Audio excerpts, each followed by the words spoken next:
నీకెదురవుతున్న సమస్యల్ని బట్టి, నీకున్న వ్యతిరేక పరిస్థితులను బట్టి, నువ్వు ఎక్కడికి పారిపోవాల్సిన అవసరం నీకు లేదు.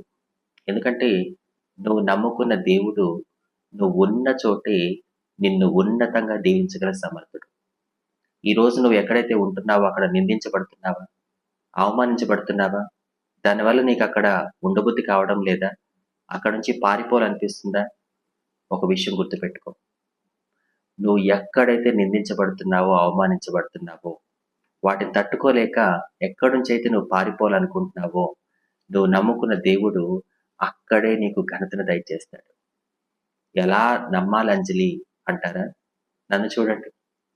ఒకప్పుడు ఏ హైదరాబాద్‌లో అయితే నేను భిక్షాటన చేసుకుంటూ బ్రతికానో, ఏ హైదరాబాద్‌లో అయితే డాన్స్ ప్రోగ్రామ్స్ చేసుకుంటూ జీవించానో, ఎక్కడైతే నేను నిందించబడ్డానో, ఎగతాళికి గురయ్యానో, ఈరోజు అదే హైదరాబాద్‌లో ఉంచి దేవుడు తన సాక్షిగా నన్ను ప్రపంచమంతా వాడుకుంటున్నాడు.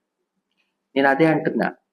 ఈరోజు నీకు ఎదురవుతున్న సమస్యను బట్టి, వ్యతిరేక పరిస్థితులను బట్టి నువ్వు ఎక్కడికి పారిపోవాల్సిన అవసరం నీకు లేదు. ఎందుకంటే నువ్వు నమ్ముకున్న దేవుడు నువ్వు ఎక్కడైతే ఉంటున్నావో అక్కడే ఆయన నిన్ను ఉన్నతంగా దీవించగల సమర్థుడు.